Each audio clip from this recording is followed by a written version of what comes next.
Ngunit pagkatapos ay sumigaw siya, sila ang nagnakaw ng humanites. Kaya pala nandito ang Kraken, dahil sa pagnanakaw ng isang divine artifact. Ang mga banal na panata ay maaari panatilihin ang pagngiti. Nabanggit ni Genos na malinaw na sa kanya kung ano ang ibig sabihin ng salitang worse. Una, ang Kraken, ngayon ay isa sa mga Dark Sorcerer na may ikapitong bilog, kontentong hinihimas ang kanyang baba. Sabi ng matanda, na parang kikumpirma sa kanila, dumating sila nang mas maaga kaysa sa inaasahan niya. Sa tingin niya ay magiging masaya ito. Ang hangin ng Morse at dalawang Challenger level Knights. Hindi niya alam kung sino ang mga ito, pero mukhang malakas sila para pigilan ang plano nila. Kaya tatapusin niya ang mga ito ngayon din. Ngunit sa isang kaway ng kanyang mga kamay, itinuro ng mangkukulam ang isang stream ng dark magic sa kanila, na sumugod diretso sa Tiny Genos Freewill. Nang makita ito, agad na napagtanto na ang lalaki ay nasa panganib. Sa sumunod na segundo, sumugod siya at hamarang sa isang malakas na pag-atake, na binasag ito gamit ang kanyang espada. Natakot si Tiny para sa kanya, tinawag siya, ngunit pagtingin niya sa gilid, nakita niyang ganoon din ang ginawa ni Liam. Buong pagmamalaking sinabi ng matanda na walang silbi ang paglaban. Gayunpaman, hindi sila sumuko, bagamat naiintindihan niya na hindi sila magtatagal ng ganito, kailangan nilang ibalik ang artifact. Saan tumakas ang may hawak nito? Pag-angat ng ulo, napansin niya ang isang Alapiers ng demonyo na, gamit si magic, ay lumipad sa hangin at sumigaw na siya ay isang freak. Pagkatapos ay nakasakay sa Lunar Wolf, hinabol ni Tiny para ibigay niya ang artifact. Ang mangkukulam, din, na napansin ang kanyang ginagawa, ay naglalayong isang pag-atake sa kanya, na nagsasabi na ang lalaki ay hindi magtatagumpay. Ang Genos, na tumangala, ay napagtanto na siya ay nagpuntirya kay Tiny hindi ngunit sa susunod na sandali. Ang Dark Force ay natagpuan ang sarili na dinurog ng asul na aura, at si Genos Freewill mismo, na gumawa nito, ay nagsimulang umiwas sa mga sumunod na pag-atake. Si Liam von Peterson, kasunod ng kanyang mga kilos, ay nagtataka sa pagkataranta, tinanggihan ba ng taong ito ang pag-atake ng isa sa mga mangkukulam na may ikapitong bilog? Anong kawalang ingat, ngunit hindi tumigil ang Genos. At patungo sa mangkukulam, ginamit niya ang sining ng Espada Valencia ang unang Equinox, ang awit ng Frozen na talam. Ngunit sa kabila ng lahat ng kapangyarihan, mayroon pa ring maliliit na tela ng enerhiya na umabot sa kanya at itinapon siya pabalik. Ang Genos ay hindi nawalan ng pag-asa, ngunit naunawaan lamang na ang pagprotekta kay Tiny ay dapat maging isang prioridad. Dati, maging si Asgard von Valencia ay mahigpit na pinarusahan, na ito ay kinakailangan para sa kabutihang panlahat, para sa kaligtasan ng buong mundo. Kung walang tiwala si Genos Freewill sa batang ito, dapat man lang ay magtiwala siya sa kanya. Ngayon, pagkalapag muli, sinabi niya na hindi niya mabibigo na tuparin ang utos ng king. Ang kalaban ng Sorcerer ay siya si Liam, nakatayo sa malapit, itinutok ang talam ng kanyang sword pasulong at nagbabala na ito ay mahirap. Ang mangkukulam mismo, na iniunat ang kanyang mga labi sa isang nakakatakot na ngiti, ay nagtanong kung sinusubukan nilang pukawin siya. Gayunpaman, ang tanging kausap ni Gina na si Tiny ay hindi sumagot ng anuman, ngunit tiyak na napagtanto na umaasa siya sa kanya. Ang matanda ay nagpatuloy ng may pagkadesdeen, dalawang knights ng Challenger level, pagkatapos ay dapat nilang tingnan kung ano ang mga ito. Sa mga salitang ito, nag-concentrate siya at itinapon sa gilid ang dark energy. Inihanda ng dalawa ang kanilang mga sarili, at habang papalapit sa kanila ang mga batis na kasing bilis ng kidlat, si Lynn von Peterson ang unang kumuha ng pag-atake at itinapon ito, at pagkatapos ay isinaaktibo ang kapangyarihan ng kanyang espada, nagpadala ng isang counter blow, sumisigaw para sa freak, upang subukan ito. Isang nagninangas na Fisher ang lumitaw sa lupa, na dumiretso sa mangkukulam, ngunit ngumisi lang siya at sinabing ito ay isang magandang pagsubok, ngunit walang silbi. At sakto nang tatama sa kanya ang mga pag-atake ay itinuon na lamang ng matanda si Magic sa dulo ng kanyang hintuturo. Nabangga ito sa atake ni Liam, dahilan upang siya ay mataranta. Nagtanong ang lalaki, na patuloy na nanunuya, naisip ba ng knight na ang lahat ay magiging ayon sa kanyang plano? Ngunit hindi niya nagawang tapusin ang iniisip. Nang biglang makarinig ng sumisitsit sa kanyang likuran, naisip niya na may pagtataka, teka, anong klaseng enerhiya ito? At ang dalawa ay nagawa niyang lumingon nang makita niya si Genus Freewill, na, sinamantala ang pagkakataon, gumapang sa likuran niya at inindayog ang kanyang espada, gumawa ng isang malakas na pag-atake. Natagpuan ng matanda ang kanyang sarili na nahuli sa isang asul na bagyo na nagsimulang umikot sa kanya.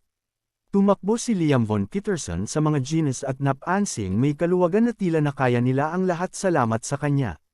Hindi niya alam na may ganoong kaibigan si Tiny, bagamat naantig siya nito nang hindi pinapakita. Biglang naulit ang Genus, mabuti, ang uri ng kanilang mainit na komunikasyon ay nag-ambala ng matanda, na pinamamahalaang kumawala mula sa mahigpit na pagkakahawak ng asul na aura, sa gayo'y halos mabigla sila, tumataas sa hangin na nakabalot sa isang proteksyon na simboryo. He menacingly announced that he finally realized who he was. Sa tingin ng lalaki ay may karapatan siyang magpakatanga, hindi ba't siya ang bantay na aso ni Valentino? Si Liam, nang marinig ito, muling nagtanong, nagulat na tanong, si Valentino Genus Freewill mismo ang nakakunot ang noo na alam niyang hindi magtatagal ang kanyang pagbabalat kayo. Muling itinaas ng mangkukulam ang kanyang kamay para sa isang kasunod na pag-atake. Sinabi na dahil ang lalaki mismo ay lumitaw, aalisin siya ng kanyang sariling mga kamay.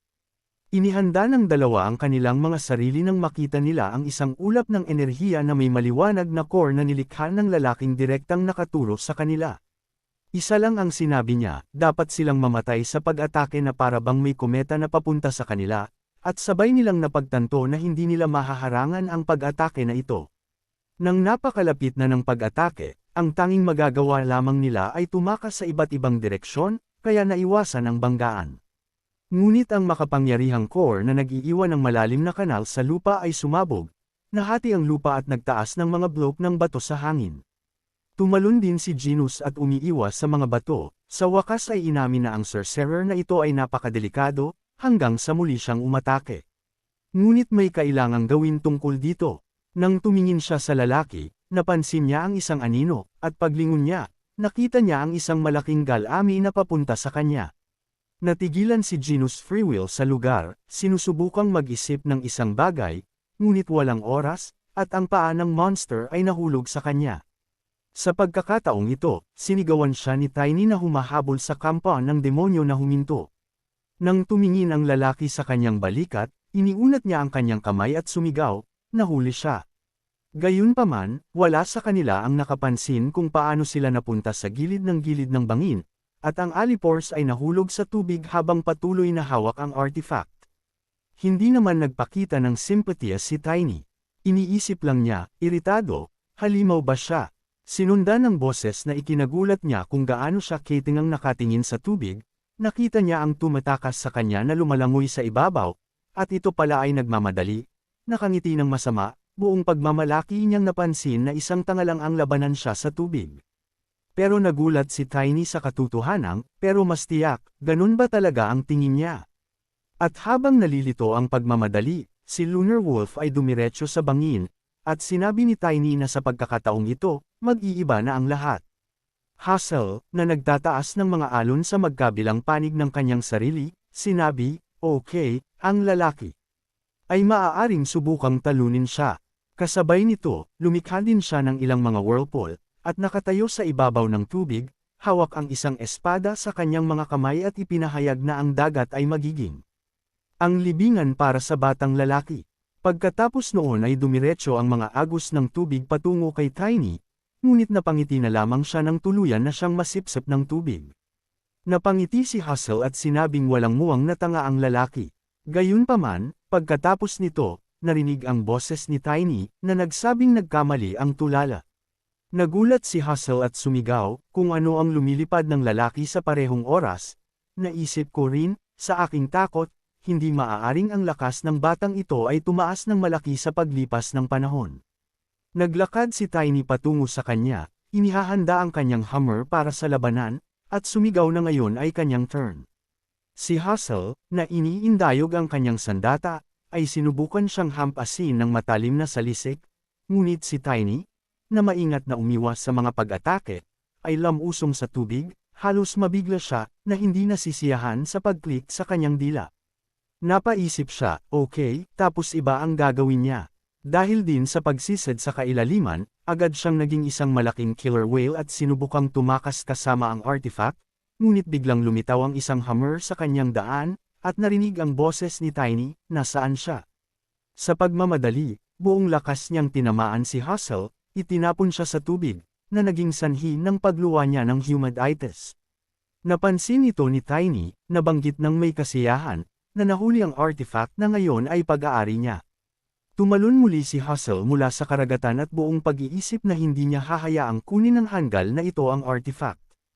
Ngunit halos agad-agad, natigilan siya nang lapitan siya ni Tiny na nakataas ang kanyang hammer. Sinabing muntik na niyang makalimutan na kailangan niya itong tapusin. Sa susunod na sandali, tumama siya ng isang kidlat, na pamunit ng isang masakit na daing mula sa pagmamadali at muling bumulusok sa kanya sa ilalim ng karagatan. Pinapanood kung paano siya, na nasa anyo pa rin ng isang malaking killer whale, ay pumunta sa ilalim. Si Tiny muli, siniyahan ang Lunar Wolf at sinabing may kaluwagan na muntik na siyang mawala na dapat silang bumalik. Pagtingin sa baybayin, nakita niya ang malaking kraken na gumagapang palabas patungo sa lungsod, at natakot siya. Walang sigaw na tumungo sa monster. Naisip ni Tiny, sa takot na hindi niya mailigtas ang artifact at masisira si Karaon. Dapat niyang itigil ang kraken. Hawak ni Tiny ang divine artifact sa kanyang kamay, tinakpan ang kanyang mukha gamit ang kanyang kabilang kamay upang protektahan ang kanyang sarili mula sa mga ultrasonic wave na ipinadala ni Kraken. Napagtanto niya na ang masamang puwersa ay napaka-makapangyarihan. Akala ni Tiny ay mabibiyak ang ulo niya. Sinimulan niyang dahan-dawang tanggalin ang tape na nakabalot sa lampara na may divine artifact of Humanitas. Isang maliwanag na asul na liwanag ang nagpapaliwanag sa lahat sa paligid. Iniharap ni Tiny ang kanyang kamay na may kasamang lampara, at tinawag ang divine monster Kraken. Hiniling niya sa kanya na huminto sa pag-atake. Iniulat ni Tiny na naghihirap ang mga inosenteng nilalang. Sumagot si Kraken na wala siyang pakialam. Napatingin sa kanya si Tiny na puno ng pag-asa. Galit na inihayag ni Kraken na ang mga sakripisyo ay hindi maiiwasan upang linisin niya ang mundong ito ng kasamaan. Nagpadala siya ng mga ultrasonic waves sa Tiny at sinabi na ang divine artifact ay wala na sa Quran. Itinaas niya ang isang malaking galame at itinutok ito sa lungsod, na nagbabantang hindi niya sisirain ang kanyang pangako, kahit napatayin niya ang mga naninirahan dito. Isang itim na anino ang bumagsak sa lungsod, at ang mga tao ay tumangala.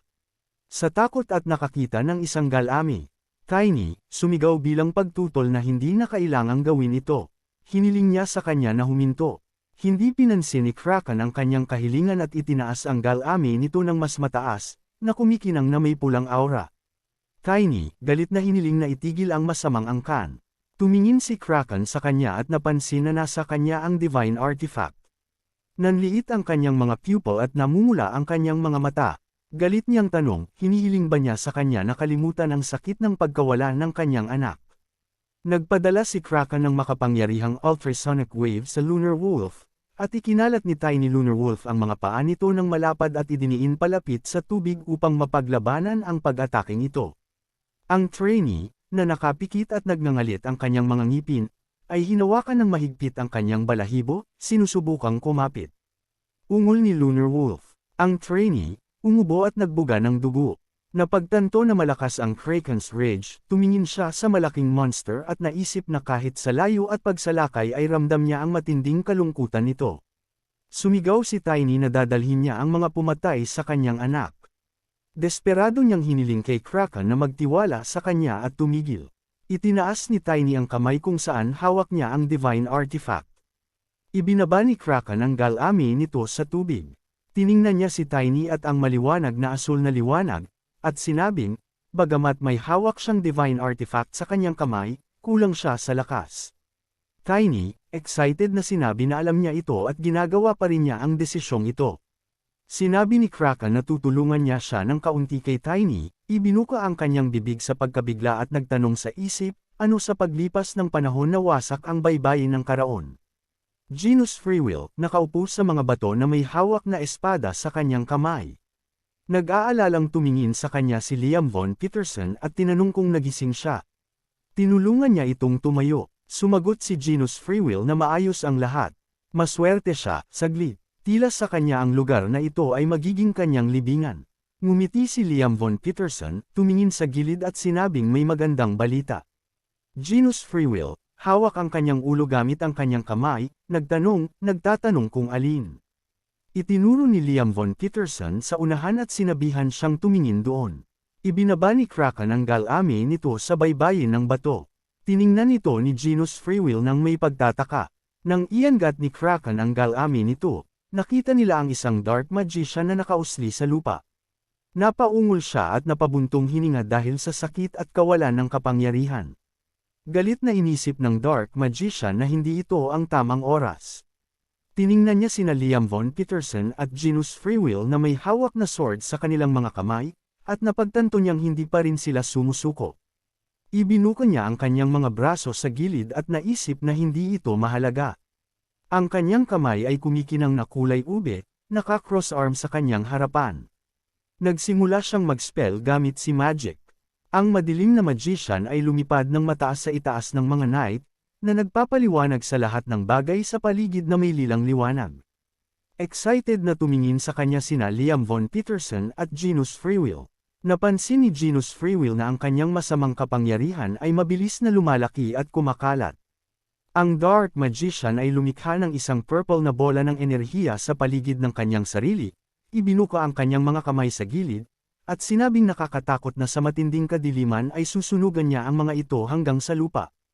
Ang kanyang mukha ay naging isang galit na maskara. Ang knights ay tumingala ng maingat, naghihintay sa kanyang karagdagang mga aksyon. Mabilis silang sumugod, at ang madilim na magician ay tumingin sa kanila, tumawa ng masama at sinabing, hayaan ang mga kaawa-awang knight na ito na tumakas ng mas mabilis. Sila ay hindi gaanong mahalaga at hindi karapat-dapat sa kanilang titulo. Ang madilim na magician ay sobrang abala sa kanyang mga talumpati na hindi niya napansin ang Kraken galame sa itaas niya. Mabilis itong bumaba sa kanya, at ang Dark Magician ay bumagsak sa lupa, sinipa ang isang ulap ng alikabok. Nang maalis ang alikabok, makikita ng isang tao na siya ay nakahiga sa ilalim ng mga galame, sumisigaw ng malakas, mapusok at bumubuga ng dugo. Itinaas ni Kraken ang kanyang galame pataas. Sinubukan ng Dark Magician na bumangon, nagtatanong sa isip, inatake ba siya muli? Hindi ito maaaring nagkataon. May narinig siyang kung ano sa itaas at nag-aalalang ipinikit niya ang kanyang mga mata.